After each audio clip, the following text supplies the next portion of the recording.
Good morning, good afternoon, and welcome everyone to the third session of the BBVA's EduFin Summit, the financial education event organized by BBVA's Center for Financial Education and Capability. In this edition, a wide array of international speakers will discuss the state of financial education after the COVID outbreak, as well as the role of financial education in the recovery of our society and its transition towards a more resilient, inclusive, and sustainable one. Today's session will have the following structure. We will first have the privilege of listening to three experts on financial vulnerability, who will give a 10-minute keynote speech on three different perspectives of this topic. After that, we will have the opportunity to learn about the different ways to reduce financial vulnerability by the hand of three very knowledgeable practitioners from the private sector. Let me begin with our first keynote speaker, Magda Bianco, who is head of the Consumer Protection and Financial Education Department at the Central Bank of Italy, as well as co-chair for the G20 Global Partnership for Financial Inclusion for the period 2021-2023. She joined the Bank of Italy in 1989, where she has worked in several areas, including the Research Department, the Law and Economic Unit, and currently the Consumer Protection Department, where she is in charge of banking conduct supervision, complaints management, banking ombudsman, and financial education programs. A very productive publisher, she has also served as economic advisor to the Italian Minister of Justice between 2012 and 2013, and currently to the President of the Republic. She is a member of the Financial Consumer Protection Network and the OECD International Network for Financial Education. She holds a PhD in economics from the London School of Economics. Magda Bianco will present her views on how to reduce financial vulnerability through financial inclusion and digital financial services. Signora Bianco, the floor is yours. Thank you very much. First of all, good morning, good afternoon, and good evening to everyone. It's a real pleasure to be here with you today. I will say a few words, as has been said, on financial inclusion and its relationship with vulnerability, and then something on digital financial services, huge opportunities, but also challenges coming from them. And then finally, something about the desired policy responses to size these opportunities, but at the same time limit the risks, and something about the role that the Global Partnership for Financial Inclusion is having on this. Well, first, financial inclusion. Financial inclusion is defined usually as the access to and the responsible use of quality financial services at reasonable costs. And usually it is proxied in the measures that we have available as an access to an account, sometimes a basic banking account, but also other forms of account. It has been an object of attention, financial inclusion, at least since 2010, when the G20 established the partnership, the Global Partnership for Financial Inclusion, which is a group which has been working on this. It has developed principles and hopefully improved the situation. The relationship with vulnerability. Well, we have specific evidence that actually financial inclusion, the access to financial services, affects individuals' life and capacity to plan. Having an account, for example, increases savings. It increases even female empowerment, which we know is a problem in many countries. It enhances investments of entrepreneurs, of micro and small businesses. It helps in coping with micro and also macro shocks, as the one we are all experiencing in this period, since it facilitates planning and of expenses according to our current but also future income. On the other hand, not having an account makes, for example, liquidity management much more difficult, even payment more difficult. And and even cash transactions present sometimes risks of fraud and personal risks.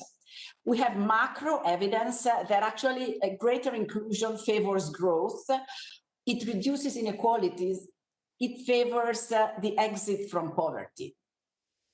Well, digitalization in finance, which has received a huge boost during the pandemic, as we all know, offers huge opportunities to increase inclusion, especially for vulnerables, those we care a lot as a global partnership for financial inclusion.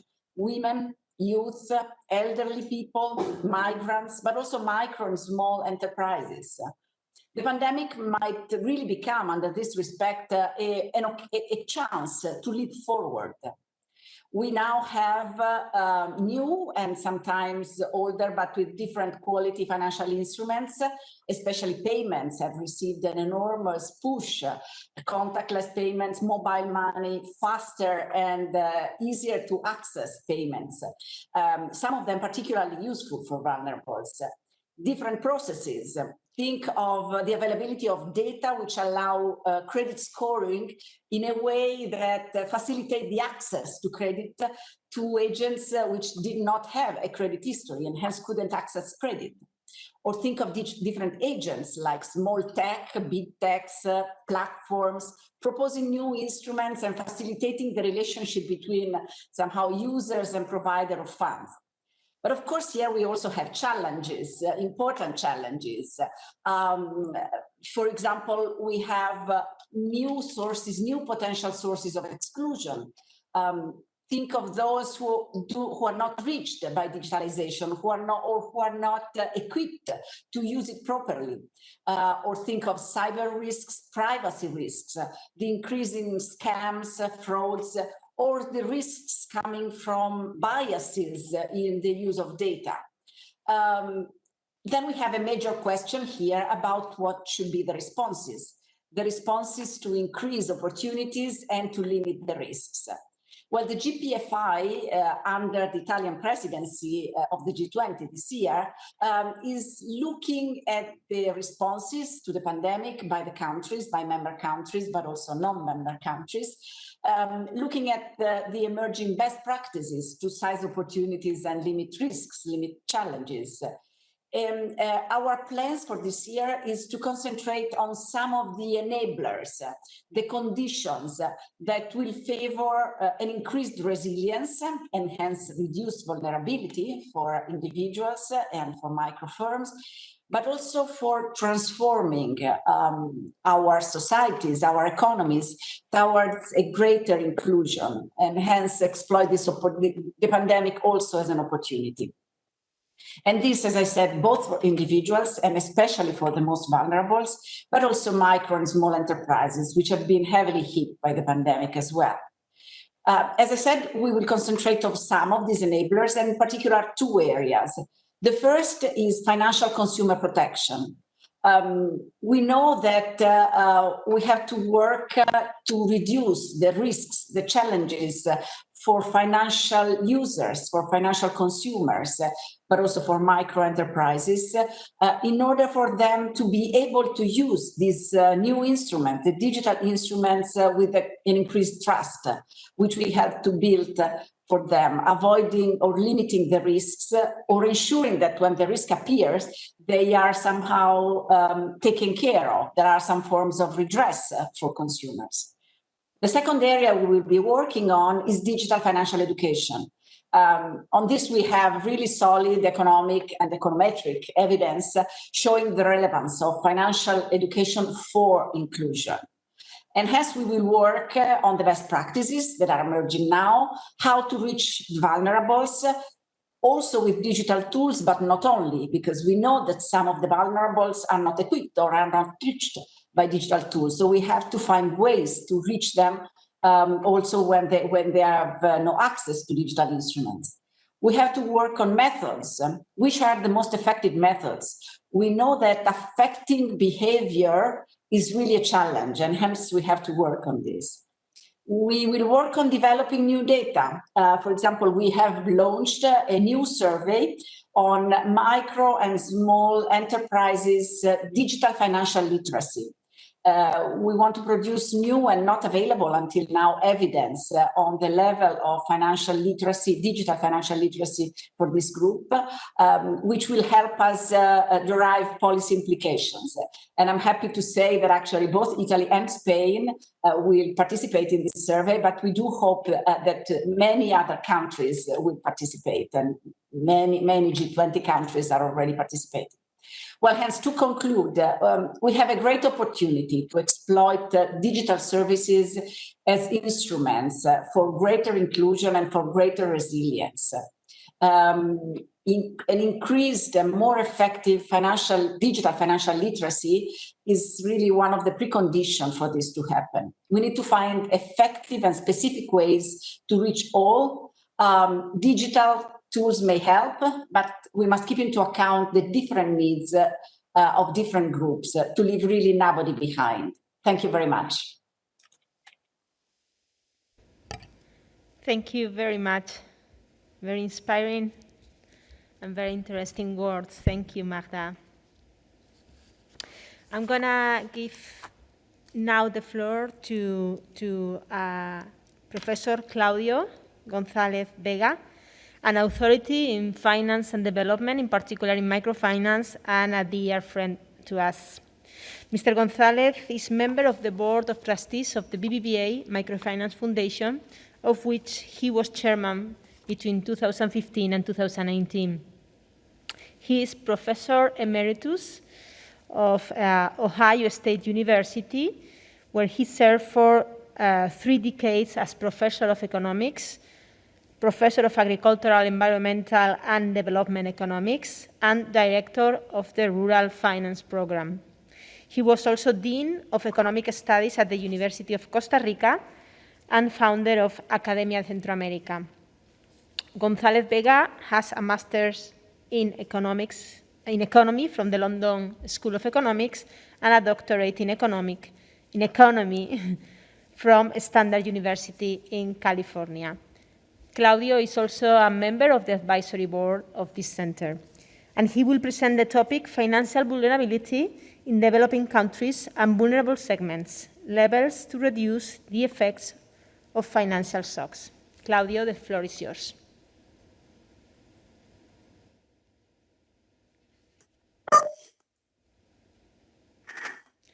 Claudio, you may...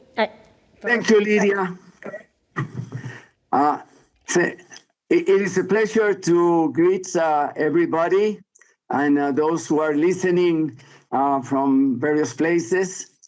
I am going to kind of read in order to stay within my time. I don't like it, but it's necessary this time. Vulnerability.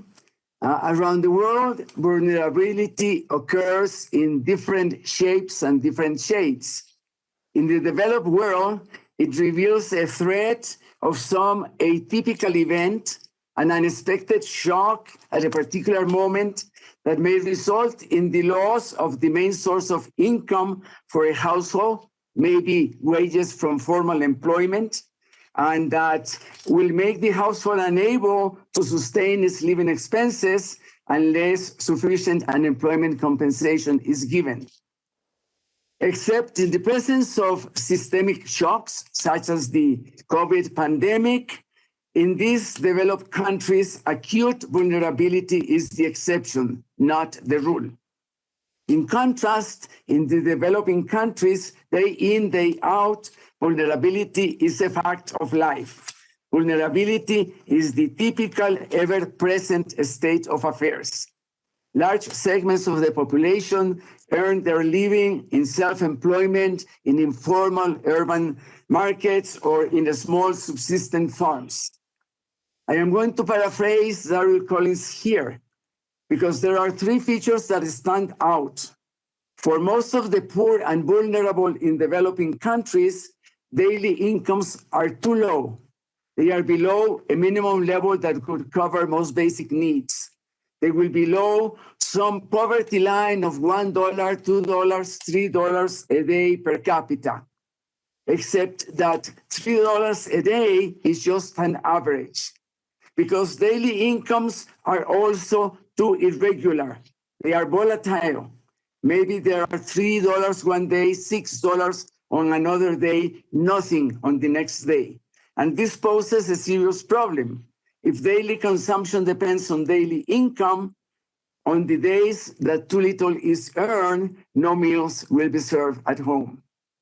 Moreover, these daily incomes are also too unpredictable. Today's sales of oranges on the street do not necessarily forecast tomorrow's sales. Many things, a street riot, a heavy rain, may frustrate the effort. Poverty is painful, but it is painful not so much because the poor cannot get everything they would like to have, but particularly because they don't even know if they will be able to feed their children next day. Uncertainty is the greatest threat. Low, irregular, unpredictable income flows are those markings of vulnerability in developing countries. But in those countries, the poor also suffer from unexpected shocks, sometimes idiosyncratic, illnesses, accidents, losses from crime, sometimes systemic, extreme climate, natural disaster, pests, price fluctuations, civil wars. And these multiple, frequent, complex shocks may result in the reductions of household income that I have already referred to, below acceptable levels of consumption, but also losses of productive assets that are needed to generate income, the loss of cattle, the loss of a tractor during a flood, losses of human capital due to school years lost, losses of assets needed for the household to maintain its welfare, losing housing in an earthquake, missed visits to a doctor, the inability to repay loans, leading to losses of reputations or losses of assets through foreclosure, or unexpected increases in critical expenditures, health emergencies, social obligations. And many of these events transmit poverty across generations, make the next generation also vulnerable. So the high volatility of incomes may make that having escaped poverty will not be assurance that the household will not fall back into poverty again. For others, vulnerability may keep them caught in poverty traps forever. For these reasons, finance matters particularly for the poor. And it matters for the poor precisely because they are poor. Different types of finance are demanded. They want to deal with shocks and emergency, transform irregular income flows into stable consumption flows, take advantage of new opportunities, invest in lumpy capital goods. Exclusion in the financial market also means that the households have no access to deposit facilities and they need to accumulate different types of illiquid, risky assets, goats, pigs, jewelry, or precautionary reserves to cope with emergency, or as speculative reserves to take advantage of unexpected opportunities in the future. So poor household firms without access to institutional loans rely on a variety of informal sources of finance, relatives, friends, moneylenders, landlords, traders, input suppliers. And every day, the poor and vulnerable in these developing nations are engaging in a multitude of these informal financial transactions, as the portfolios of the poor told us. And it is interesting that in the research in South Africa, the authors of the portfolios found that the flow of financial transactions were 500% the flows of annual income for households, 350% in South Asia. So financial sources, informal financial sources, are indispensable for survival, but they suffer from very serious shortcomings and limitations. They may be too costly, from a money lender to risky pigs or goats to short-term, and they are not a good match when the household faces a major challenge. But the important thing is that in the presence of systemic shocks, when perhaps assistance is most needed, informal sources of finance are useless. And they are useless in a systemic shock because the shock hurts everyone at the same time, the family, the friend, the money lender, and so on. Moreover, the matching, wait a minute, I'm sorry.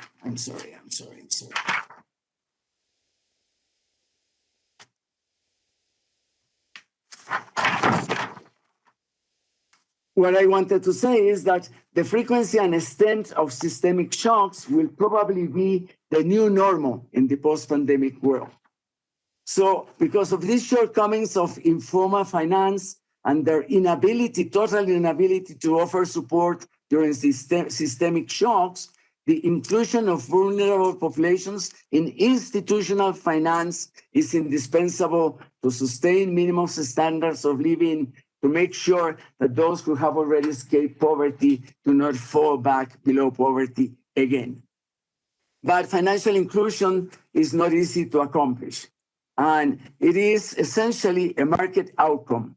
It results from a confluence of supply and demand. Supply given by the availability of providers that match the requirements of these vulnerable populations, and a demand that emerges from time preferences, attitudes towards risk, ability and willingness to pay for various types of financial services. And all of this has to happen in a particular context, a context defined by various barriers to transactions, market failures, government failures, regulatory frameworks that might be conducive or repressive of financial deepening.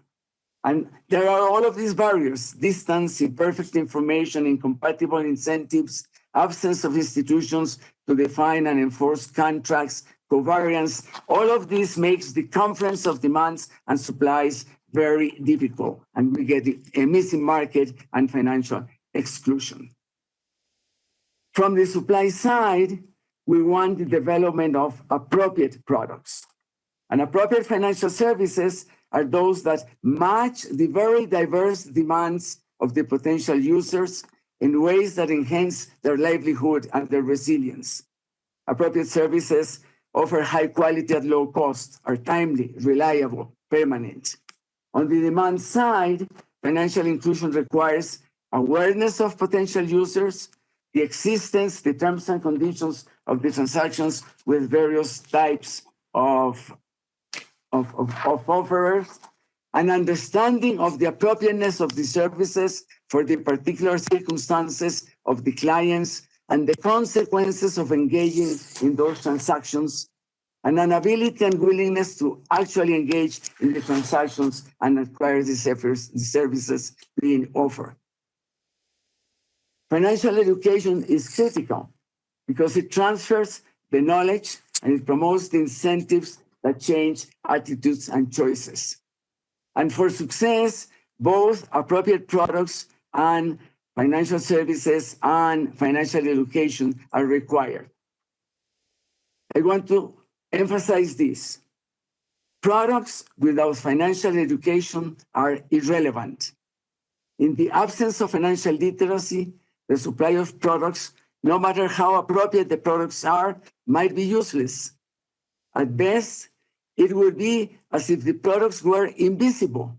Potential users do not see them. They do not understand them. At worst, the acquisition may be harmful.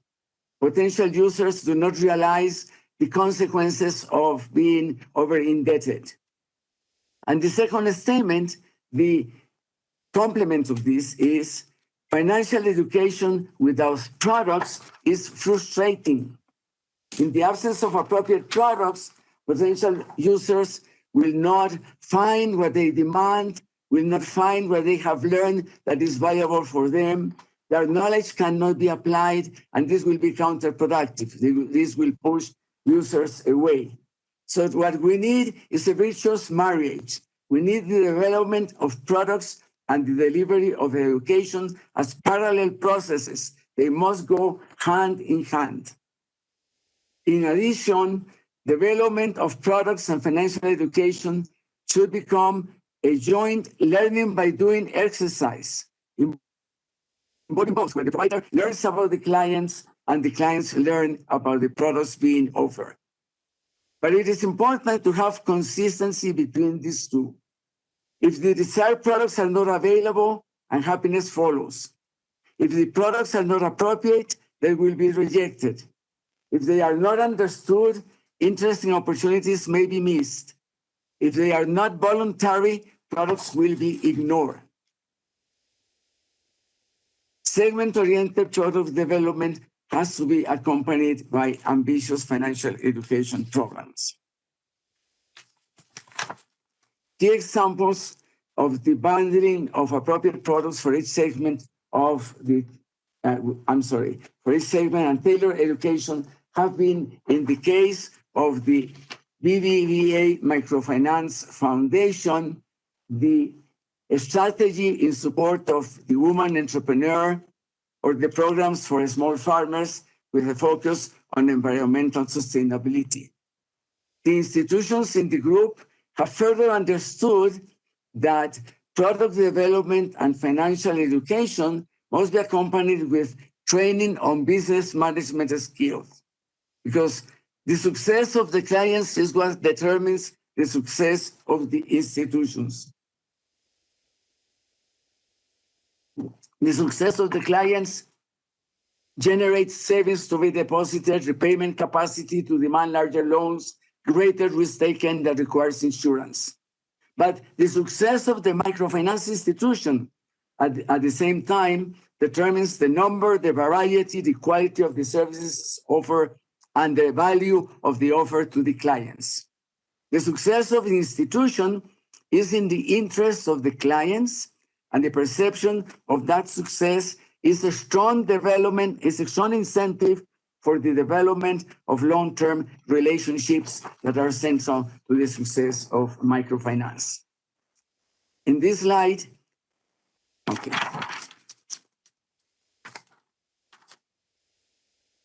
success requires then a comprehensive approach where financial product development is combined with education, with business training in the optimum reinforcing fashion. The COVID pandemic has challenged credit technologies based on meetings in person. This has accelerated the role of digitalization, as Mayada told us. And instead of training in person, the foundation institutions are using SMS, WhatsApp, social media, virtual classrooms to deliver the lessons. But these initiatives have highlighted the persistence of digital gaps. And therefore, education in digital skills and other interventions used to reduce these gaps have been added to the bundle of financial and non-financial services offered by the institutions in the group. And this training in digital skills is a very central priority of our whole exercise. In summary, the institutions of the BBVA MF group have shown the ability to offer financial services adapted to the circumstances of different segments of the clientele that have been reached, accompanied pari passu by initiatives in financial education, business training, digital skill acquisition. During 2020, the programs of the institutions have covered in 5 countries, have reached about 400,000 people in various levels of vulnerability, and including particularly precarious populations. Of a special mention is the fact that in Colombia, Pancamia is serving Venezuelan migrants and nationals returning to Colombia from Venezuela. Thank you. Thank you very much, Claudio. It's always a pleasure to listen to you. So I have now the pleasure of introducing José Antonio Erce, who is another good friend of this house. He is chairman of the board of experts of BBVA's Pension Institute. José Antonio was Executive Director of the Foundation of Applied Economic Studies, also Associate Professor in Juan March Studies and Research Institute, Visitor Professor at Mexico's College, and worked at the European Union as well as the consultancy firm Analistas Financieros Internacionales. José Antonio has a bachelor degree and a PhD in economy at the Universidad Complutense of Madrid in Spain, where he's currently an associate economics professor, and he has also an MA in economy at Essex University in England. José Antonio Erce will present the topic Saving as a Shield for Youth and Elders Against Financial Vulnerability. José Antonio, the floor is yours. Thank you very much, Diana. I'm very happy to be here this afternoon, down here, or this morning across the Atlantic, and being with my colleagues at the BBVA Center for Financial Education and Capability, and also among all you attendants to this meeting. I will start endorsing the definition that Claudio made about financial vulnerability. And indeed, I will stress this idea that financial vulnerability is not a physical condition like a wound here will be. You cannot see it actually unless you go a bit deeper into the other circumstances that gather to produce financial vulnerability, because financial vulnerability is the incapacity to react or overcome the sudden financial hardship that may affect any one of us. Any one of us or we will be financially vulnerable if something grave in our finances, in our balance of assets and obligations happens. But it's true that many people, particularly among the youngsters and the elders, are gathering such a lot of factors that finally make them prone to financial vulnerability if those accidents, financial accidents, happen to happen. Yeah? So that's the idea. It's not something that happens to you every day necessarily, but something that may happen to you provided certain conditions or certain other factors realize. Okay, so financial vulnerability in that sense may be present, as I said, among anyone. And once after this condition, even truly what happens to our finances or to our job or to our property and things like that. So it is basic for individuals or liquidity restricted individuals that are, so to speak, the natural group of persons among which financial vulnerability will show up more easily than within other groups of people. Yeah, particularly young and elders. We all know, even in advanced countries, what we call working poor. These kind of workers have been living within our societies for decades. We have identified this group of workers since many years ago. And we know that these are people who work hard but are unable to make ends meet at the end of the month or at the end of the week.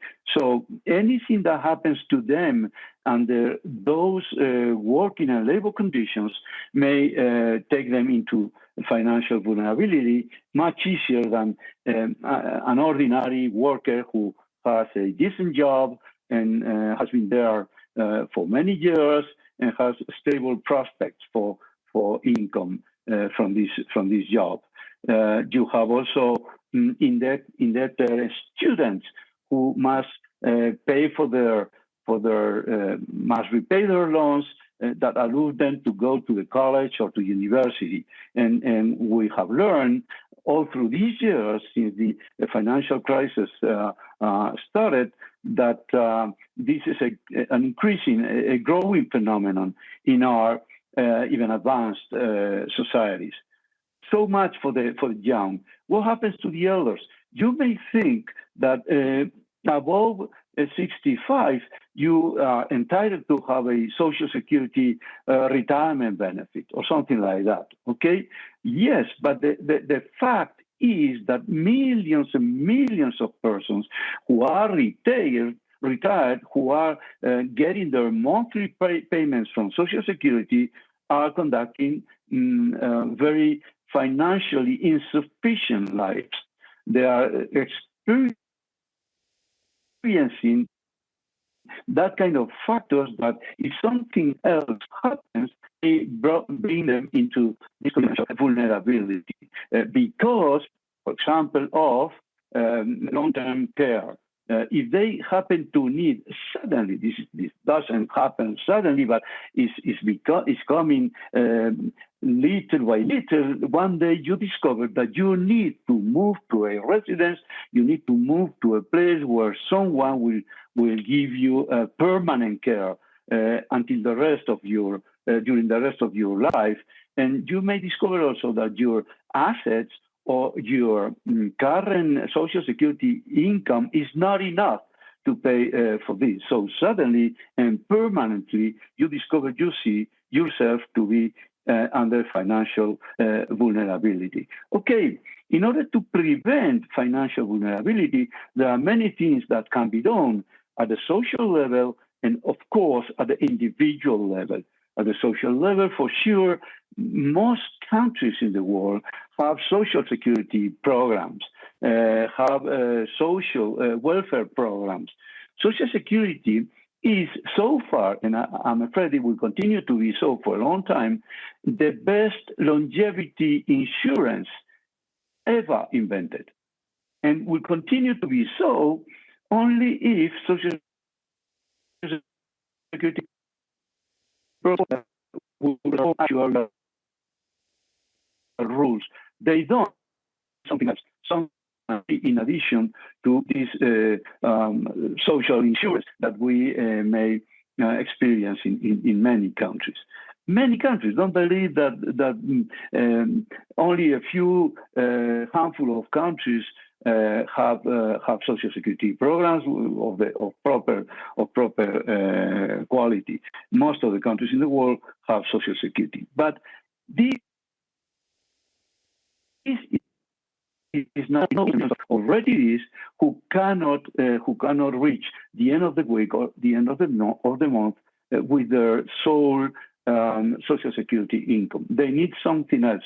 And the most pervasive fear among elders is the fear of not being able to obtain proper resources if something happens during their retirement, your savings or surviving your retirement income, which will mean, if this happens, will mean poverty. So in order to overcome financial hardship, if you happen to suffer this condition, Social Security and social insurance is not enough. You need something else. If the question today is not to ask, as we continue to ask ourselves, what else can Social Security do for us, but what can we do for Social Security to help Social Security to do their job, okay? And what we can do to help Social Security when it happens to intervene in our lives is to save. Saving is actually the best way to prevent financial vulnerability. But it's not only saving. I'll come back to this in a minute. It is not taking debt. Not taking debt is a very interesting way of saving, actually. Is not this saving, actually. And also taking some personal insurance. We don't talk too much about insurance when talking about financial vulnerability. But the same way we have social insurance, we could have personal insurance in the way I will mention in a minute. So save more, save better, and save enough, but no more than enough. I'm going to talk on individual basis and also on collective basis. Save more means abandoning some misperceptions about saving. We economists tend to say to our students that saving means giving up. Well, that's a very negative way of describing saving. Saving is not giving up present consumption. Saving is actually buying future consumption. It happens to be the same, both ways of expressing what saving is, but actually there's a lot of difference between you don't buy consumption today, you buy consumption tomorrow. That's true that tomorrow you may not be there to enjoy the consumption you bought today by saving money today, but tomorrow is very that you tell me the probability of being there 100 years after you're born is smaller. But anyway, that's a far away perspective. So saving more is not giving up more. Saving more is traveling through time, preparing yourself for the future. With time machines, you can travel to the future and to the past. If you travel to the future, it means making a mental experiment showing you up how you will be in the future if you don't save today. And this has a remedy. If you don't save enough in that mental experiment, the remedy is to start saving today. Traveling backwards has some other difficulties. If you travel backwards and you realize that you didn't save enough for today, then you cannot solve the problem. Time is lost already, so you cannot prepare for today, going mentally to the past. Okay, but mental experiments are good. I mean, imagine yourself in 10 years' time, 20 years' time, and remember the probability of falling into a situation that you will need long-term care is increasing with age. So even if you will never suffer the necessity of having someone taking care of you permanently, you may be prepared, must be prepared the case this happen. And will you save personally, individually, for this contingency, against this contingency, as if it were to happen with probability 1? No, you wouldn't. You would rather buy an insurance. You will share the risk with other persons. You will mutualize this risk so that you don't need to save as much as you would need in case you happen to need long-term care. You would save a fraction of that money by paying an insurance premium. This is a very important thing to be taken into account when you prepare for your future, when you are, say, 50 or 60 years old, okay? You need to not only save, but also you need to have an insurance policy that actually will help you share your risks with other people, pool your risks with other people's, so that by putting apart a small fraction of the money you will have to put were you alone in this planet, and you wanted to be ultra protected against these risks, then insurance is a very efficient way of preparing for the future and avoiding financial vulnerability. Okay, save more, but also save better. Save better means don't save through bricks and mortar, which are now liquid enough when you may happen to need those assets in order to provide for your contingencies that may happen to you when you grow older.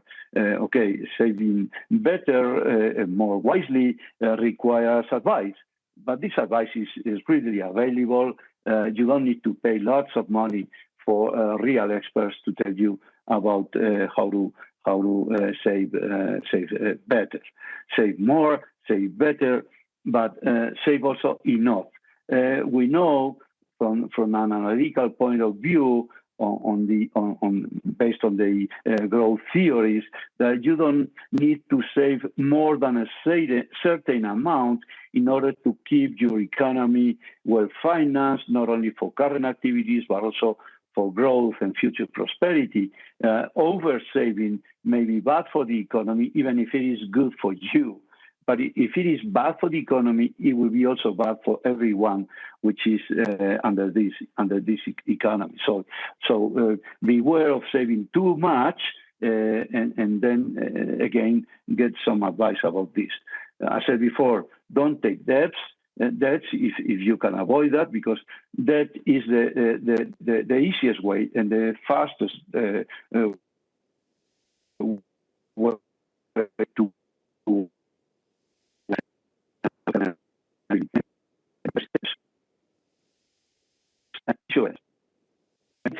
think also of being sharing your risk or pulling your risks with other people, so that by paying a small amount, you can be covered against something that is not going to happen 100% sure, but only a fraction of that probability. Okay, if we were to save individually without taking into account insurance to protect all our rights and assets, for example, these rights and assets for the Spanish economy amount to 15 times GDP, you wouldn't be able to put aside that money permanently in order to be fully ultra assured.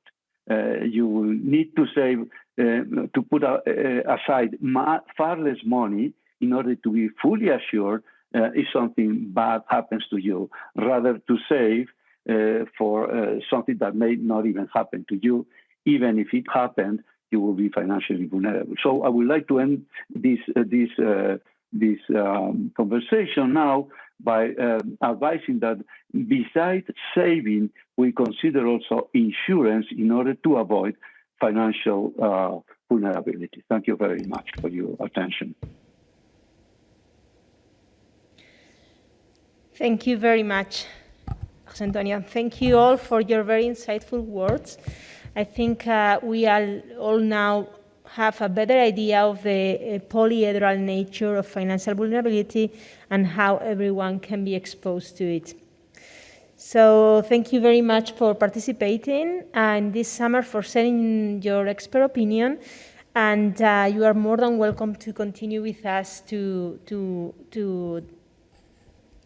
attend to the roundtable that will take place next.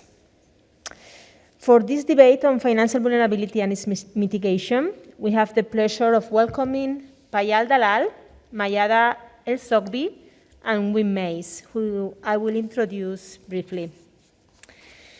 Payal Dalal is Senior Vice President for Social Impact and International Markets at the Mastercard Center for Inclusive Growth.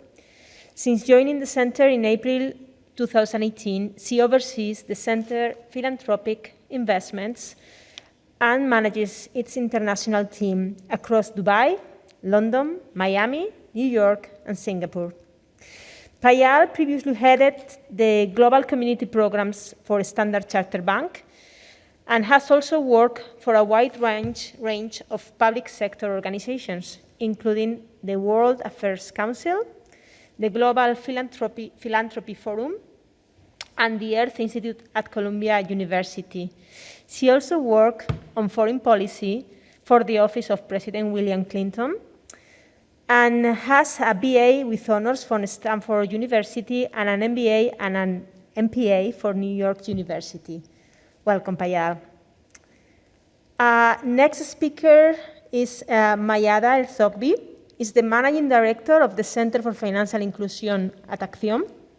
Mayada has over 20-year experience in financial inclusion, serving organizations such as the Consultative Group to Assist the Poor, a think tank where she led the Strategy, Research and Development Unit, and she has also served to several non-profit organizations establishing inclusive financial institutions in the Palestinian territories, Bosnia, Herzegovina, Croatia, and Kosovo.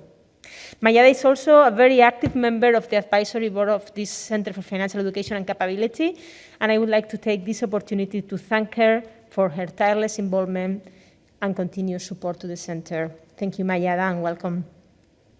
Finally, Wim Meijs, who is since 2014 the Chief Executive Officer of the European Banking Federation. And previously to this position, Wim served as Chairman for the International Banking Federation, Chairman of the Executive Committee of the European Banking Federation, President of the Board of Euribor, currently known as the European Money Market Institute, and CEO of the Dutch Banking Association.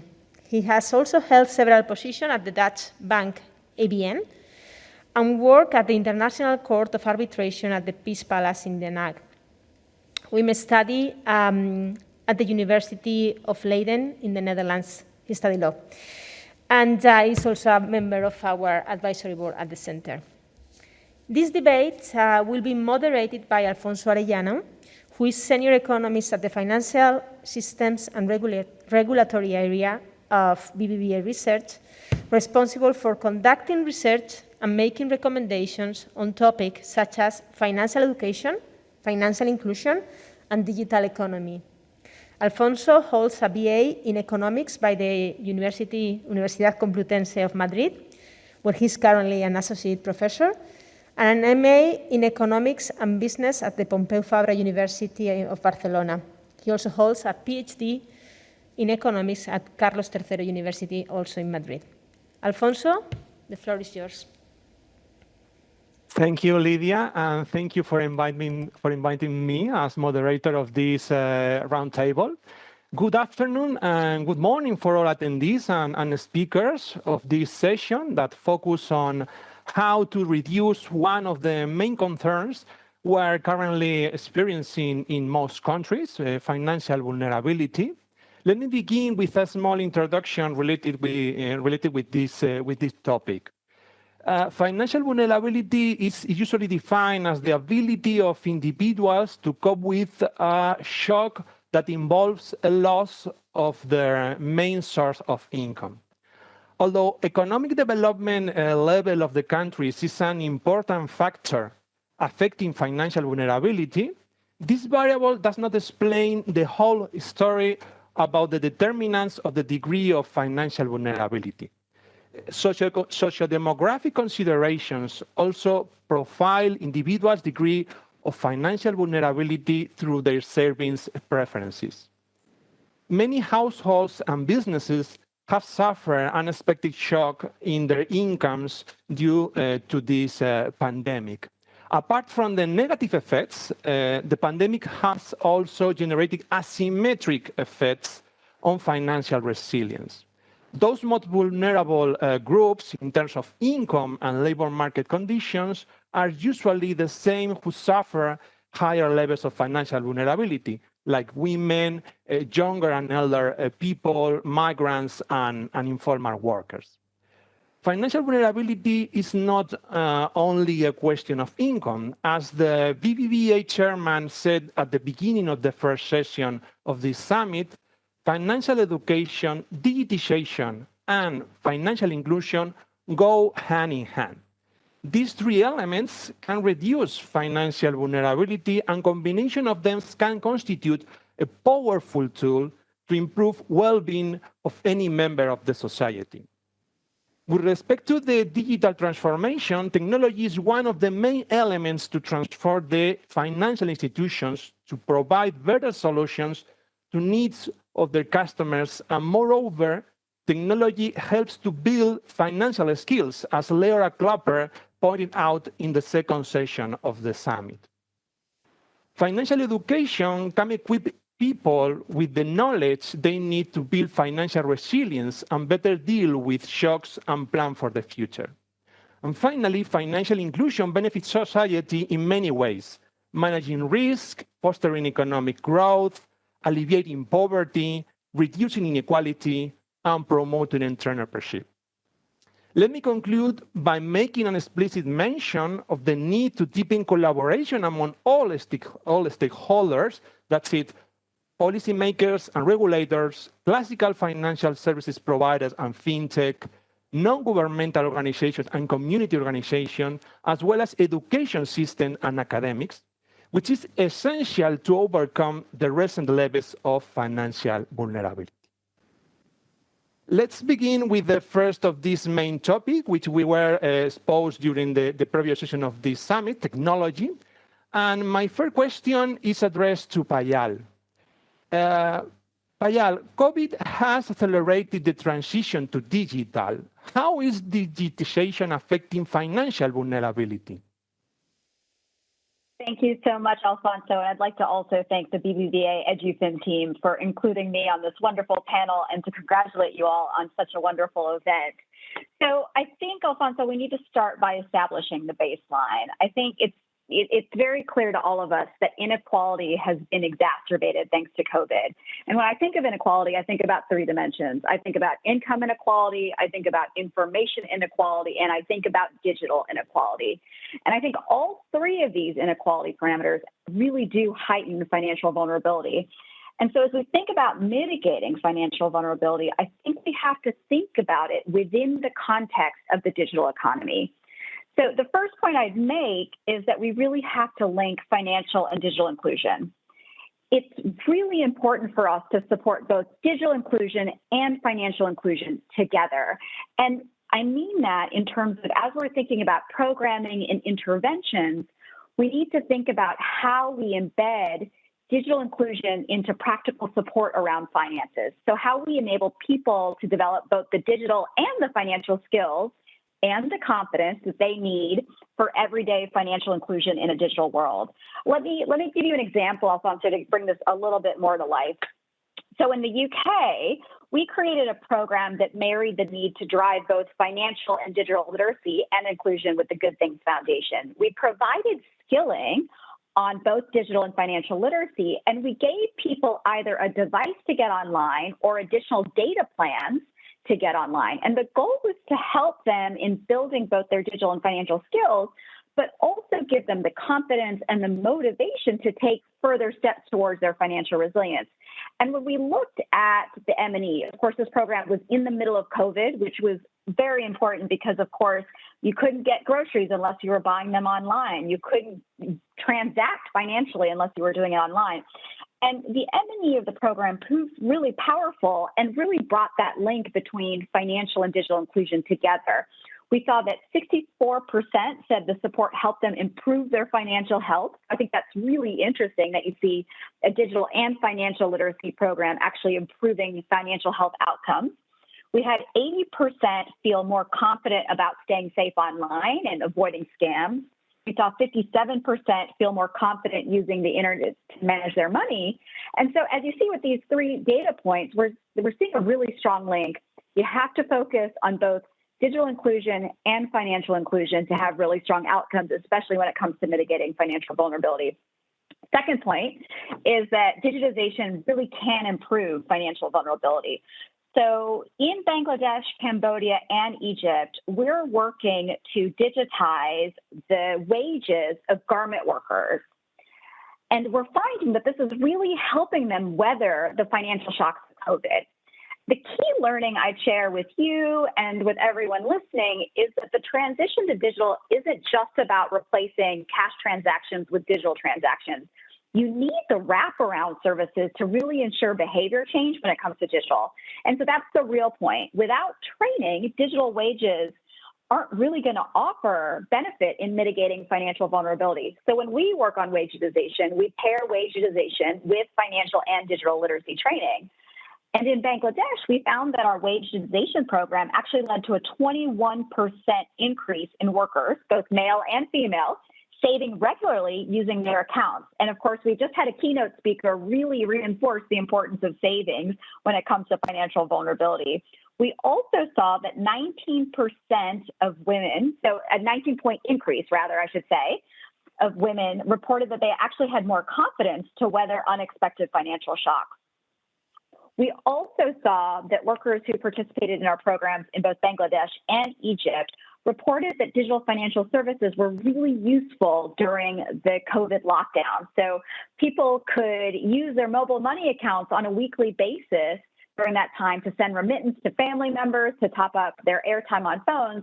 And we saw that 80% of our workers in Egypt actually used their savings during lockdown. So again, reinforcing some of the points previously made by our keynote speakers. And I think the point here, Alfonso, is really that there is really powerful data on how digitization done in the right way with wraparound services, including training, can really improve financial vulnerability.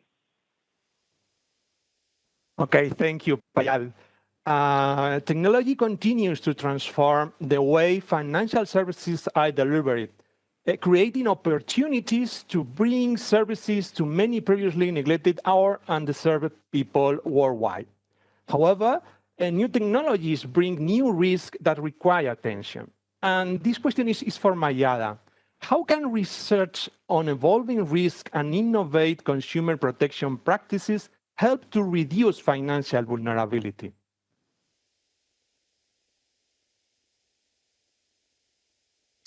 So thank you so much for having CFI participate in this wonderful event. It's wonderful to be here with you, and it's a privilege to be with so many esteemed speakers. So you're right. There's the world of finance is changing. We've heard a lot about what are the trends and the trend to digitization. What's interesting is that a lot of these new players that are emerging are not regulated or supervised in the same way that we're familiar with. So traditional banks, of course, are supervised by central banks. There's monitoring systems that are in place to understand where there are risks in the system, and there are tools that supervisors use to ensure that the products and services that consumers are engaging with have protections in them.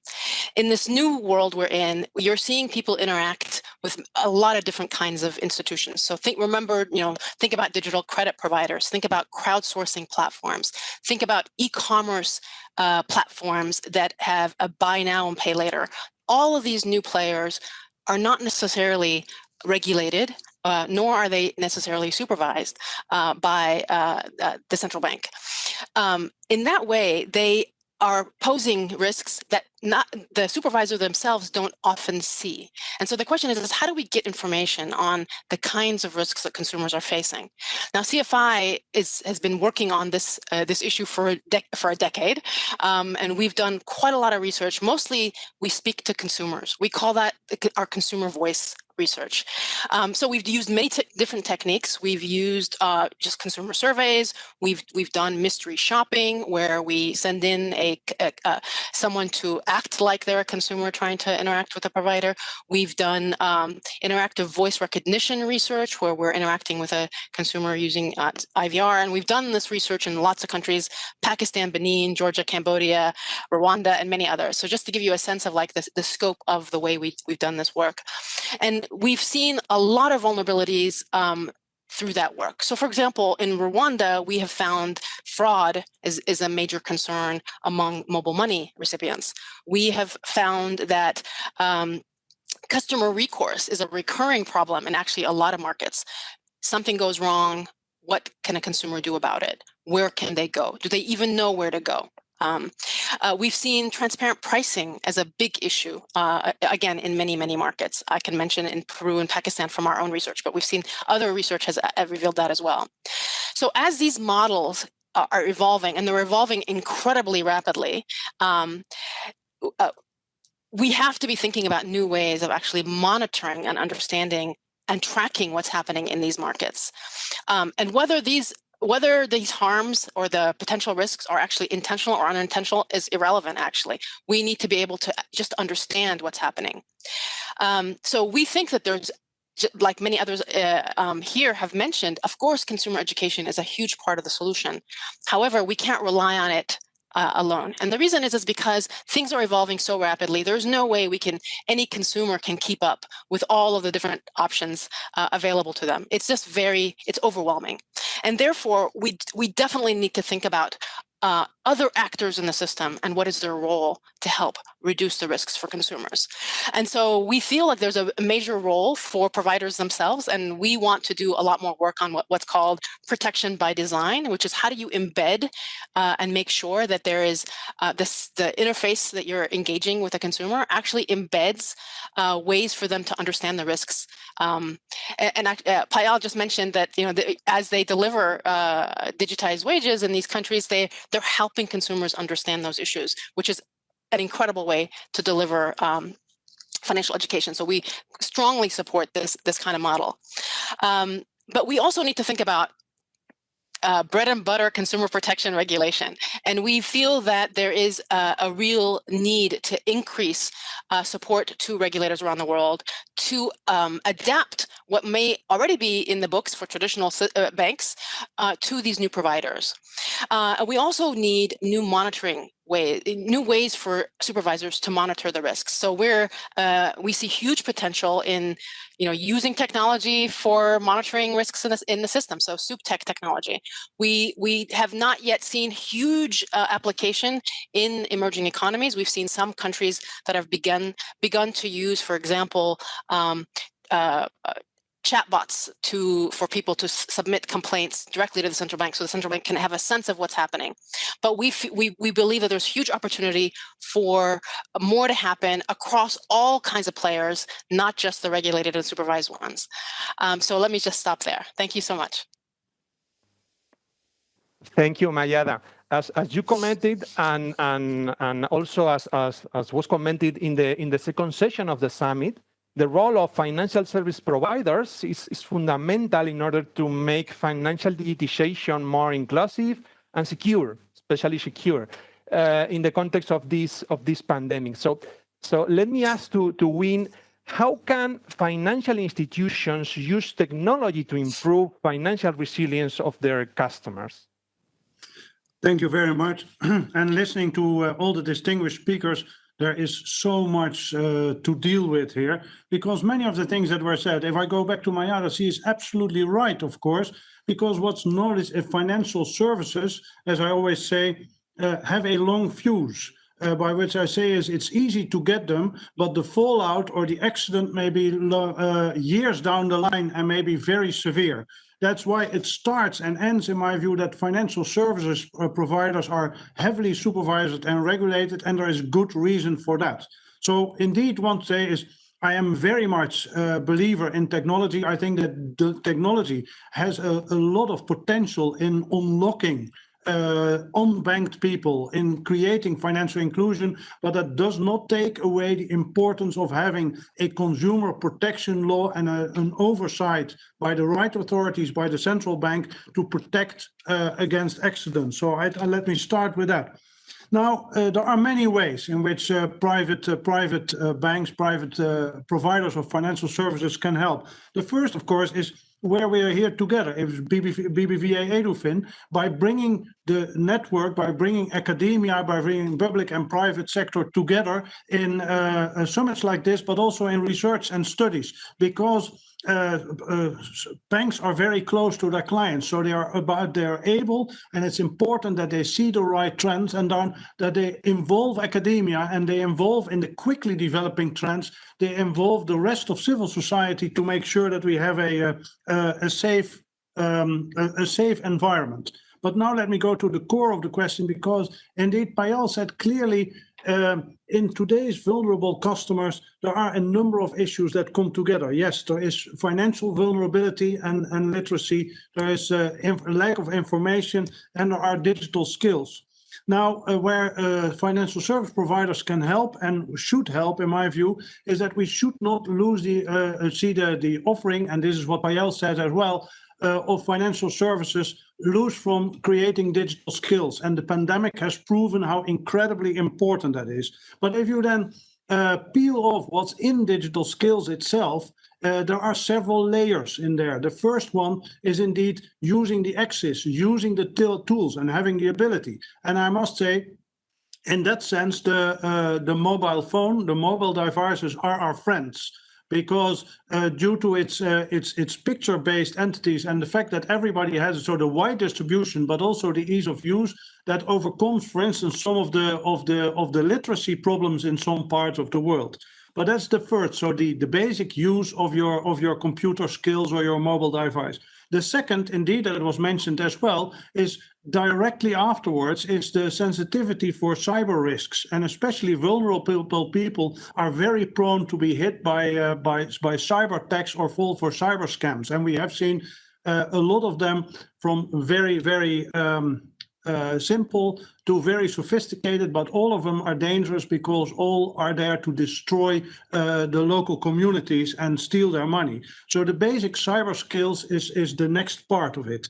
Then thirdly, in my view, what's important is that we also deal with data. Because indeed, if you get a free service or if you get a financial service or a new hip platform or a fintech platform somewhere in the world, you don't know where it sits, you don't know what happens for your data. And as we now are slowly learning that if something is for free, you're paying with another currency, and this currency may be more valuable, it may be your data. So it's very important that this whole package of digital skills is also is included. And in this case, what I feel is very important, and many financial institutions are working on this, is the clarity of text, the simplification of text on what services they offer online. It should be comprehensible, and this I find both interesting and exciting, is the development of tools to help people manage their money. So the digital wages was a perfect example of this. But I've seen fantastic apps, for instance, to help children manage their savings, because in the past, when you got your pocket money, when your pocket was empty, the money was gone. And now with the digital means, you can go on buying even when your money is gone. So one of the apps that I said that made for me is a very visual example, is that there was an app that made your pocket money into a pile of money. And if you bought something with it, you saw half of your pile of money burn visually. So that made a very visual reference, and it is a clear example of the tools that can be used. And there are many others, but for me, it is also the duty of financial service institutions to create these tools and maybe use gamification, use education techniques, but that means that you should not only involve financial service experts. That means that you need to work with civil society, with educators, with designers. If I mention, for instance, the Interactive Financial Services Museum, the one in Mexico City, MIDE, that is able to visualize in a very tangible way what happens with money. And again, these are incredibly important for the ecosystem and are and should be supported by private institutions. And finally, to address the young, because the young have less problems with digital skills. They are digital natives, as we call them. But they face different problems because they are prone to hypes, as everybody, as I was when I was young, and the offer is so incredible. So here that goes back that we need to make the tools available for them to make choices. And so they see 1,000 ways to invest in Bitcoins, but they can't find a good and transparent way to show them the risks in Bitcoins. And again, there we need to help. And finally, I would like to mention that, for instance, we run the European Money Quiz in 28 countries with more than 400,000 kids participating. And we use a gamification platform, which is exciting and indeed is aimed at helping. So there are many ways in which, to sum up and finalize, the private sector as part of society has a duty to be part of the ecosystem, to bring parties together, to finance research, to work together with educators and museums, and to develop tools, but most important, they have a duty to be understandable and clear. Thank you, Wim. Let's move to address the role of financial literacy and financial education in reducing financial vulnerability. And my question for Payal is the following. Is financial literacy and education an important tool to mitigating financial vulnerability? Thanks, Alfonso. So the short answer is yes. Both at household level and enterprise level, skills are important. But I'd make 2 points. The first is how you provide education really, really matters. You have to make financial education applicable, digestible, and just in time. And this also really builds on what Wynn just said. Gamification is key. I think research, study after study, have shown that classroom-based models just don't work. So let me give you an example of what we're trying to do to try to create new and innovative ways to really mainstream financial education. So we're really working on how we go from skills attainment to behavior change. And we're working with micro businesses, and we're working with micro businesses on Mercado Libre's platform in Mexico. We have a partnership with Common Sense Lab. And the idea is that we are creating behavioral science-backed nudges to incentivize these micro businesses to save. So yes, it's teaching saving, but it's teaching saving in action. And that's just one way we're doing it. We just announced the partnership last week, so I don't have results yet, but I have a feeling that this is really going to be an innovative model of how we transition from more traditional models of financial education to more innovative ones that actually lead to behavior change. The second point I'd make, so the first one being how you deliver it is important. The second point I'd make, Alfonso, is that it's not just a skills issue.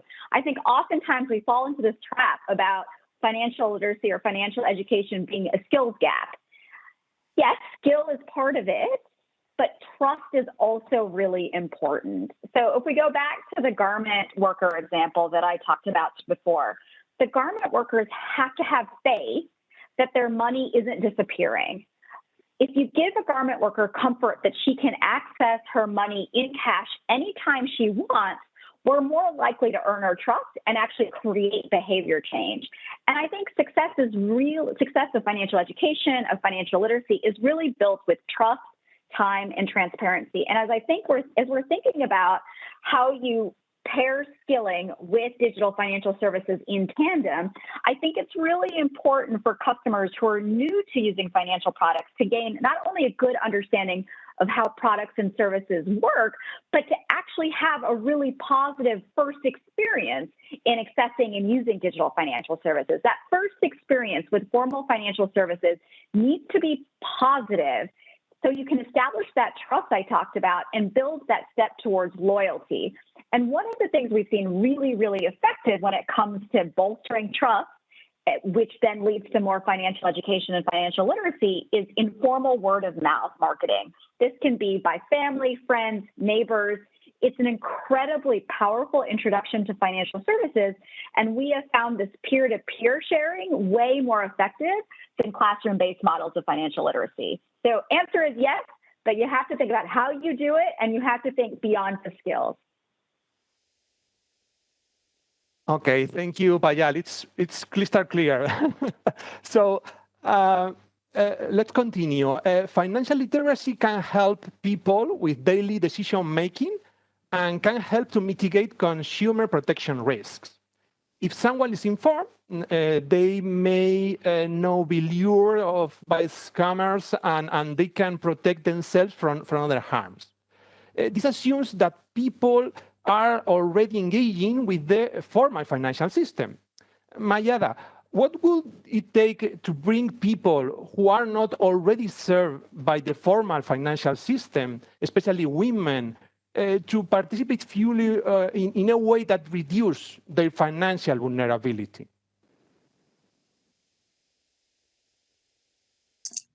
So I love what Payal just said around trust. I mean, this is a huge issue to think about when you're thinking about bringing people into something that they don't know and don't understand. One of the things I just want to position this, it's not that people are going from nothing to formal.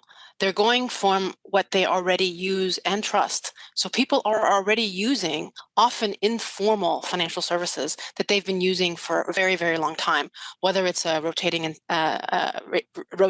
and savings club, or whether it's even keeping your savings in your mattress. people have been doing this. They trust this system. So what you're trying to do is you're trying to tell them that whatever the alternative that you're offering is superior to what they have. So we all know, those of us who work in this space, know that there are massive risks associated with the informal options that people have. We know that, you hear all these stories about the head of the Rosca who disappears with the money, or there's an emergency, a fire in the home, and people lose their savings. There's so many risks, but people themselves, they may not necessarily see those risks in the same way. So they just think about what is the process, the onboarding process that they have to deal with, the hurdles that they have to deal with to make a change from what they're already doing to the new thing that we're proposing. And so some of these hurdles, especially for women that we've seen, are things like identification. A lot of countries don't have tiered KYC yet. And basically that means that women have to have formal national IDs sometimes to even get these IDs, they have to get their husband's permission. They have to take time off of what they're doing for work. They have to bring their kids along. It's a massive hurdle to get the right identification to open a basic account.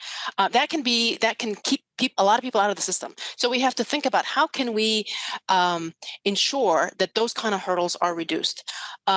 We've been talking about technology, the phone as a very quick way to get people into the system, right? Digital represents a massive opportunity. For many segments, including many women, owning a phone is a big hurdle. You may have a shared phone in the house. You may not have you may not have a data plan that allows you to do the things that you want to do. The cost of the phone or the cost of the data plan may be a hurdle, but more than that, there's often a lot of norms around what's acceptable for a woman to do on the phone. Remember, there's still a lot of societies where they see the internet as, unleashing women to kind of, a lot of male attention and a lot of risks. And there's still a lot of conservative societies that want to protect vulnerable people from that. So we need to understand all of these hurdles that keep people from entering the financial system. And then, I think Professor Claudio Gonzalez Vega mentioned this early on. There's this other issue, which is there has to be value in the service that they're getting. And I think everybody knows M-Pesa. We've all talked about M-Pesa a long time, but I think it's always good to reflect back on why was it such a success? And it was such a success. So it addressed some of the hurdles that I've mentioned, but more than that, it actually solved a pain point at that one moment in people's lives, and you saw massive adoption. Basically, M-Pesa solved this issue of how to send money from the city to the village at a time when there was political instability in Kenya, where people could no longer take the bus, carry their cash home the way they used to. They needed another way to actually send money to women who were often left in the village. So at that moment, because the regulator allowed it to happen, because the regulator allowed a test and learn approach, all of a sudden you had a pain point that consumers were facing with a solution that actually helped them address exactly the values that they were looking for, the thing that they were looking for. And this is why you saw massive adoption of that service. So this moment, COVID, is another one of these potential moments where we've seen a massive, because of a need, we've all had to shift to contactless options. Now the real question we have is the value there? Are the products and services that have been offered under COVID, are they going to be valuable enough? Will they solve enough of the pain points that poor people face for that to stick? Let's hope that they can. There are really good signs. GSMA just released it's a big report, and it basically found 160 million accounts were added for mobile money last year. It's massive growth. So again, let's hope that these remain valuable and people continue to use them. Thank you.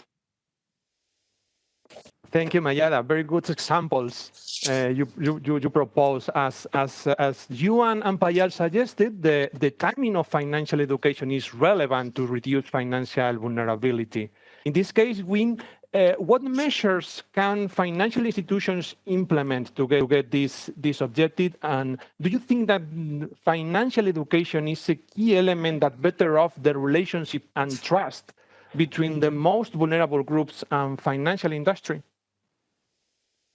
Well, I am so inspired by my two other panelists that I will first go a little bit in the trust, and because I realize that when I speak and you ask me about the timing, that I have a tendency to talk about financial education in a European-centric way, so in a developed society.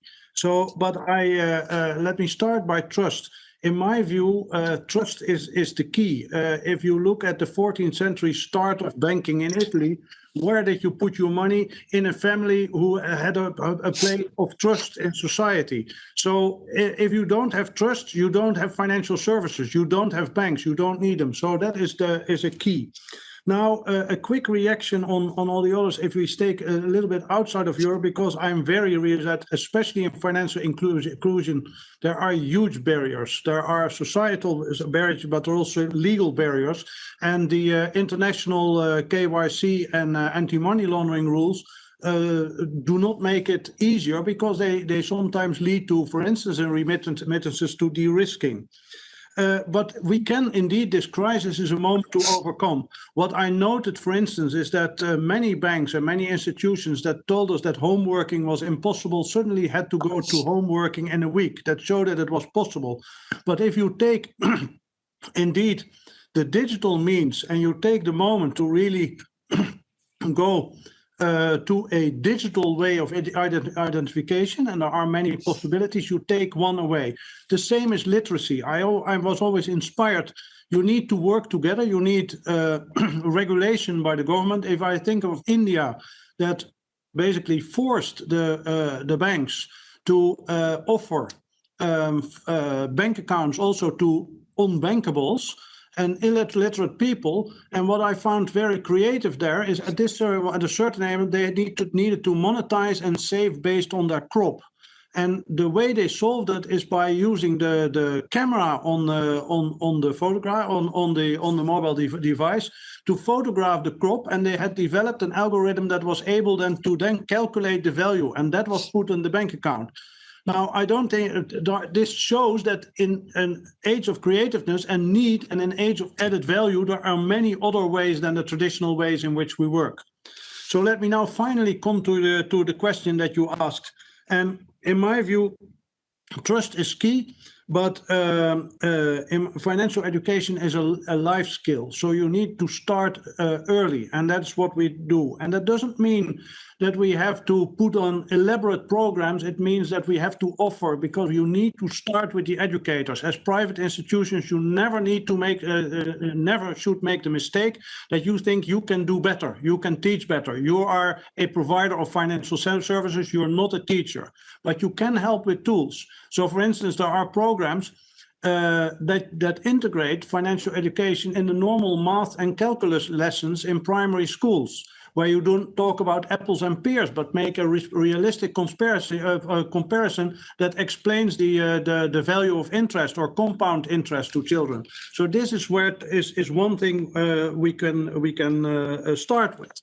Now, I feel very much supported, because if you go to any Minister of Education, and I've done that before, you get resistance, and this resistance is there for a reason, because many ministries of education feel that all societal problems are somehow, and I'm sorry for using an undiplomatic term, dumped on the curriculum, and that all the things that are wrong in society are then put in the schooling system for them to teach. And we need to realize that they are right, that this is what happened.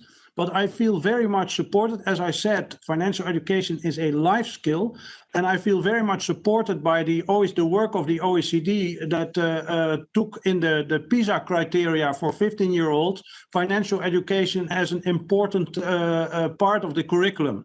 And this helps and recognizes it, and financial institutions have helped, of course, together with the OECD and public-private cooperation to bring this about. Now, again, going back is it should be early, it should be simple, it should be gamified, and you should realize that educators are the first place. I mentioned the museums. Also, these people are professional designers. They are good in that. And I've seen many tools that go from indeed online tools that can be used, but also simple games. One that I have here is from the Netherlands, which is a simple card game that is given to all the children, and it has two effects. It can be played in the classroom, but also, and that is also very important, it's taken home. And that means that with the parents, children will discuss about money when they bring this home from school. So there are many ways, but it at every age group, it needs to start. The problem that we see, and then I end with an inclusion part and a vulnerable group, is that when the parents are good in financial literacy themselves, the children have an advantage. And if we want to close that gap, we need to make sure that other children also have the chance to get the basics. And we do that as I just explained. Thank you. Thank you, Wim. With your examples are very exciting, especially with the cards. So let's continue to the last round of questions, taking advantage of the knowledge and experience. Right, taking advantage of the knowledge of the experience of our panelists, we intend to open the vision to other elements that condition the behavior of financial vulnerability. Payal, you run a large portfolio of programs around the world. Any lessons you could share on what you have learned along the way in combating financial vulnerability? Yeah, absolutely, Alfonso. Let me share two lessons. The first is that segmentation really matters. Wim talked about the importance of youth, which is absolutely key to embed financial education, literacy, and empowerment at an early age. I'd also flag that we have to think about gender. Those of us who are practitioners who are creating programs, we have to be gender intentional to have equal outcomes for men and women. Mayada already talked really eloquently about all the constraints that women face, whether it's ID, technology, ownership, social, cultural norms. But this is incredibly relevant because those of us who are practitioners have to think about how we put a gender lens on all of our programming. I'll be really honest, Alfonso. I looked at our data, our programmatic data for 2020 earlier this year. And we have a number of programs that are gender neutral, meaning they're open to anyone. We're not specifically focused on a particular segment. And what I found was really striking that even if you're gender neutral in a program, women have lower outcomes than males. And so let me give you two examples. One is that we do a program with Axiom, so always happy to see Mayada, around modernizing financial service providers. And the clients of those financial service providers, they're 2 times the number of women than men. But if you look at the digital financial service uptake, it's actually equal. So if it were truly proportionate, you'd have twice the number of women than men using digital financial services. But because we've been gender neutral, we haven't quite seen those numbers. Another example I'd share is our work with Juntos in Colombia. We partnered with a number of financial service providers to do digital training. So through SMS, we reached 134,000 micro and small businesses. So really large segmentation. But what we found were the response rate of male entrepreneurs was significantly higher than women entrepreneurs. And you can think about and hypothesize about why this is for a number of reasons. But a couple of things we have to keep in mind, which go back to Mayada's points, are that women are bearing the brunt of a lot of responsibility at household level, in addition to running their business. And so interacting on SMS, they just might not have that extra time. And so being gender intentional is incredibly important. So that's my first lesson. The second lesson I'd share, Alfonso, is that, we talk a lot about interventions at the individual or enterprise level, and that's absolutely critical. But we also have to support organizations that work with individuals and enterprises. And I think this has come up both in Mayada's notes, but also in Wim's notes, where they talked about the importance of financial service providers. And I think that I could not agree more. Financial service providers are key to improving financially vulnerable outcomes for individuals and for enterprises. We are working around the world in Pakistan, Peru, and Vietnam with CARE, and we're providing technical assistance to financial service providers to think more creatively of how they transact with women entrepreneurs, how they think about product design, because again, human-centered design, very popular topic, but you don't see a lot of products where the design takes into account the needs of women, the circumstances of women. So one, we're trying to build the capacity of financial service providers to think about women entrepreneurs as a specific segment. The second thing we're doing, because we think MFIs are incredibly important, microfinance institutions, is we're partnering with the Microfinance Center to really help microfinance institutions in Europe navigate the new normal. Not only were they faced with a lot of loan moratoria, but they're now facing new risk models. They're facing a very quickly evolving clientele. They're facing an acceleration to digital. And so we're working with the Microfinance Center, who has a network of 90 MFIs across the region, to really help these MFIs and build their capacity and build in technology and build in data science so that they can better lend, which is going to lead to better outcomes for both individuals and micro and small businesses. So those are kind of the two lessons I would share from 2020. One, we have to be gender intentional as we're putting programming together. And two, yes, individual and enterprise level is important, but we also have to look at the organizational level and help those organizations that are working with individuals and enterprises. Thank you, Mayada, for your amazing lessons. And let's continue with Mayada. Apart from financial literacy, what other elements would you highlight that foster financial resilience? Mm-hmm. Yeah, there's no question that 2020 is a year where the topic of safety nets has taken center stage. I don't think anyone could have predicted that there could be in the world a systemic shock for this long that affects this many people at the same time.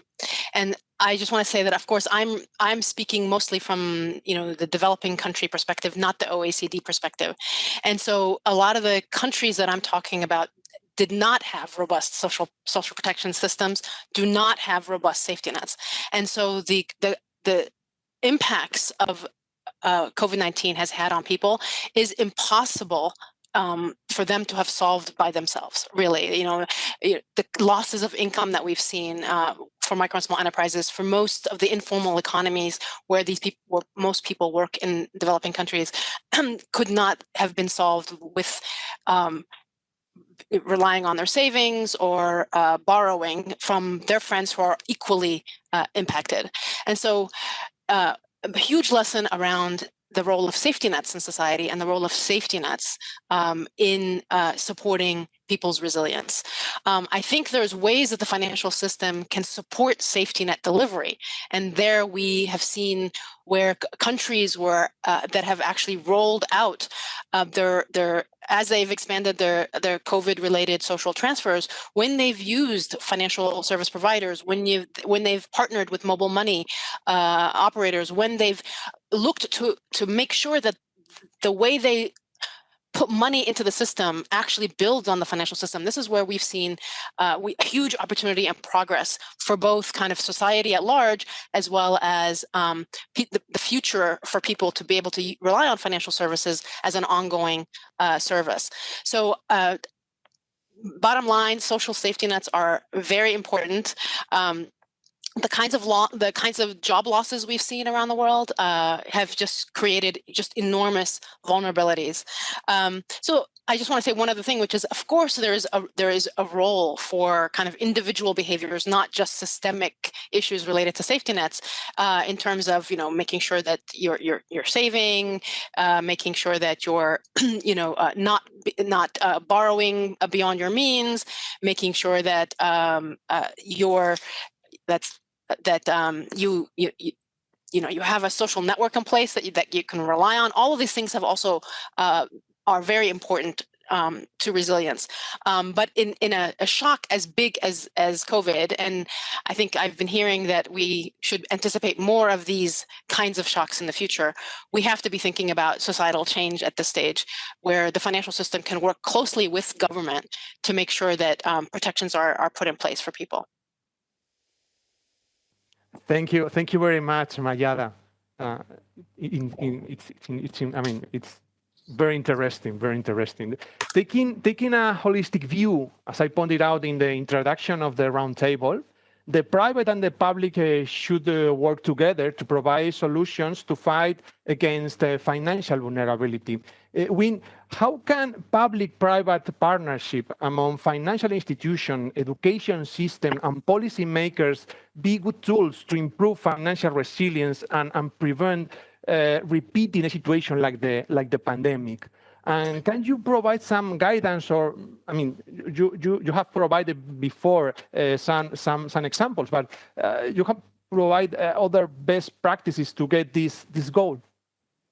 Yes, I can and I will. And indeed, going quickly back to Mayada, public-private partnerships is what she calls for as well, to create safety nets and think about safety nets. And again, thinking a little bit beyond the developing countries, this is indeed essential that public authorities and private partners work on these, because this is something that the private parties cannot do alone.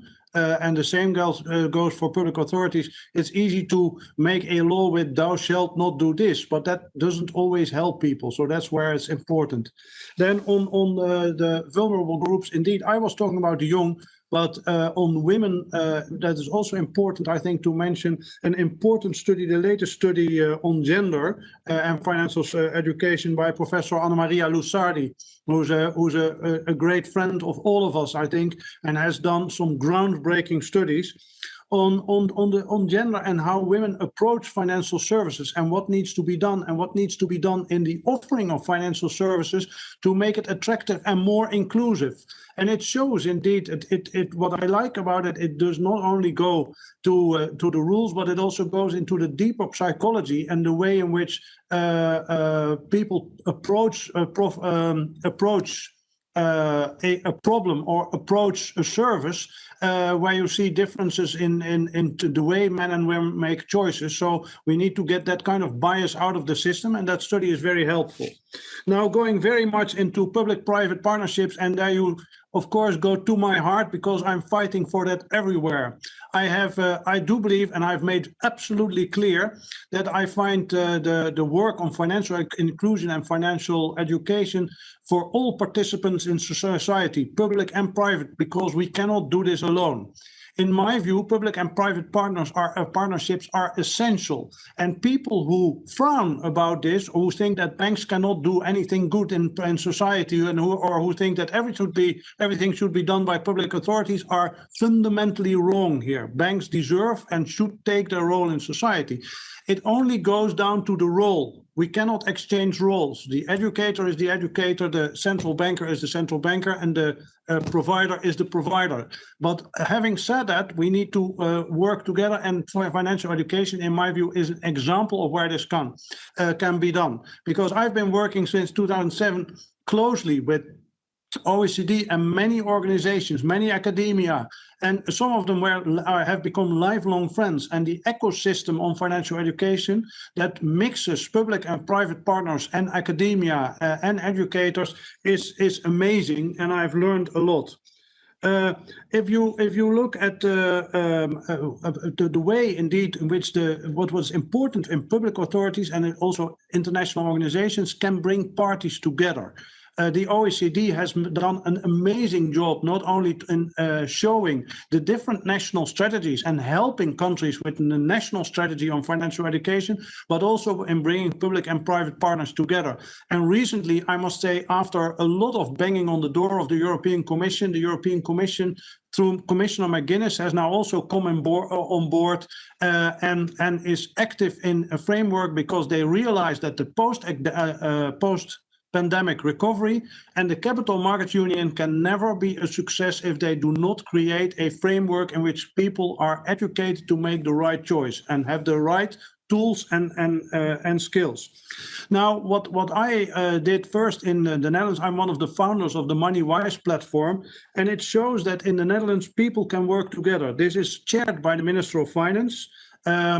It has, by the way, a special chairwoman, Queen Maxima of the Netherlands, who has done immense work around the world on financial inclusion and financial education. But it includes the ministries of finance, education, the central bank, and the supervisors. And then from the private sector, it brings together the banks, insurance and asset managers, and retirement providers, and then academia and consumer organizations and NGOs. Now, the smartness of this platform is that it first exchanges best practices, and it has a number of key anchor points, like the Dutch Money Week, like the Dutch Retirement 3 days, and it enables people to join up together and exchange best practices. I've copied this in a platform in Europe, which we manage as EBF, and again we do the same. It starts that you exchange your best practices, and for instance, I'm very proud that for countries like Serbia and Albania, who did not have a financial education plan, but were part of our platform, were able to learn from other countries. So you do not have to invent the wheel constantly. And indeed, for instance, also the International Federation of Finance Museums is a network of editors. So my final thing is, yes, we can do a lot together. We have to do a lot together. And it brings together this incredible ecosystem of which BBVA EduFin is an important partner, is doing just that. On all the issues, as long as we stay in our role, we need to bring the knowledge together and each bring our creativity, our knowledge, our data to the table, because indeed that's the only way to move forward. And I'm indeed very happy that in many countries I've seen amazing examples. If I look at Europe already, in Hungary, in Poland, and many other countries, there are 1,000 ways to solve the problem. But if you go to the same table with respect and that you learn from each other, that is how we can go forward. Thank you, Vin. It's a brilliant end to this roundtable. And thank you also, Mayada and Payal, for your interesting insights and inspiring messages. Now it's time for the Q&A session from the attendees, if possible. And that's all from our side. Lydia, the floor is yours. Thank you, Alfonso. Thank you for this very interesting debate. I think we have all enjoyed very much. And we have several questions. However, I'm going to just put two of them because we are very, very behind in the schedule. So I'm gonna ask to all speakers two questions that have come to the chat box. The first one is about tailored education programs, and the question is: do you have experience in tailored education programs that help reduce income volatility and save for different types of segments? So mainly they are asking us if we have experience, any of the speakers have experience in the establishment of tailored education programs, and really to reduce vulnerability. Then it have been discussed very, very much about trust and confidence, and has both trust and confidence and also informality have been described as important barriers to digitalization. And the question is about if we can mention some maybe examples on how to overcome it, and especially in this informal economy related to the digitalization of salaries too. I guess is payrolls what this person means. So if you want to answer any of those questions. I can start, Lydia, in terms of the last question, which was around how you engender trust. And I'd say that one of the keys I have found is around making sure that people are not only learning, but they're actually doing. trust and confidence come from repetitive action. And so it goes back to the comment I made that, all the studies show that classroom-based financial literacy doesn't work because it's not in real time. And most of the time, we learn about the need to save, but you're not actually in the process of saving. And so what I'd say is if we're really looking for trust and confidence, we really have to look at modalities that incentivize action and application. And so, really going to where that individual is, again, another reason why looking at financial service providers is so important. So at point of transaction, at point of sale, creating small nudges or just-in-time messaging tends to be a lot more successful than these classroom-based education. And so that's what I would say in terms of how you engender both confidence and trust is you think about the moment in time you're sharing and trying to encourage behavior change. If I may add on this, I think one other aspect that's important to ensure growing trust is to devise redress mechanisms for when things go wrong. Because of course you can build your experience, you can become more familiar with the instrument, as Mayada was saying, but to be really trustful, you have to know that if something goes wrong and it's not your fault, you can ask someone. Can be a judge, can be an ombudsman, can be, well, the provider itself, if this comes with some sort of regulation. So I think that's an essential part of a consumer protection set of instruments. Independent and credible recourse is essential. That is easy, accessible, ideally cost-free or at nominal fee, that gives quick and understandable recourse. And indeed, many of the models that I've seen is that the first step is indeed to go to a complaints system in the organization itself. But if that, and then always have the right to go to an independent ombudsman or something that you say, I completely agree with that. If I may quickly go and give an answer to the first question, examples of tools. I've seen many examples of tools, and there are many ways that work and that are integrated and at different age groups, because I think the question is very much at age groups. And indeed, a lot of talk is about the young, and there you have apps and games and platforms and all sorts of things. But there are a number of other age groups. We've talked about women. I haven't seen specific tools for women that have been developed, but I think that I feel that there is now so much attention, also with the study of Anna Maria Lusardi present, that this will come. What I have seen is specific tools for people on retirement, realizing the saving for later. So what I call the long fuse, where the people have to take or invest in products that have a longer term, and mostly they don't understand it. And even though there are all sorts of legal explanations, it's still very difficult.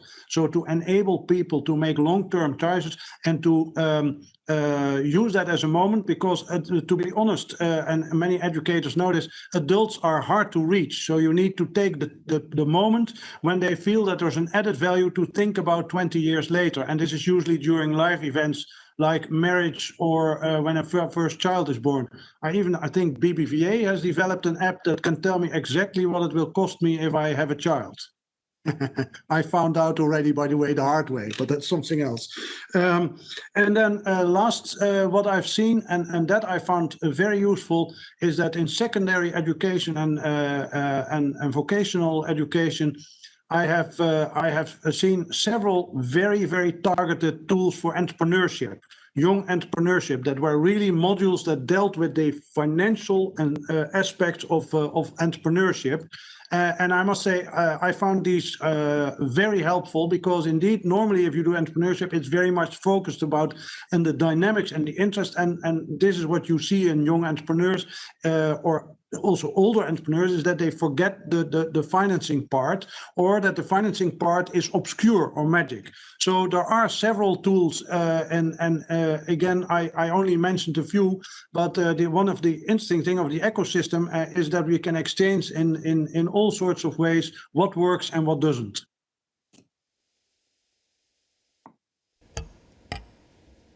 Thank you very much. Thank you all for your responses to this.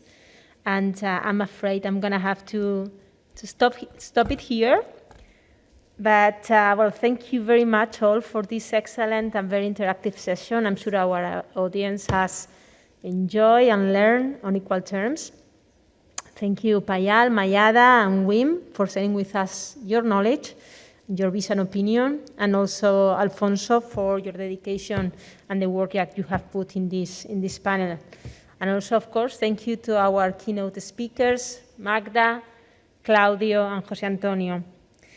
And I would like to thank also our very committed audience, because it's every day that we are joined by some 100 people in every session. And I would like to remember all of you that we have a new appointment tomorrow at 3 p.m.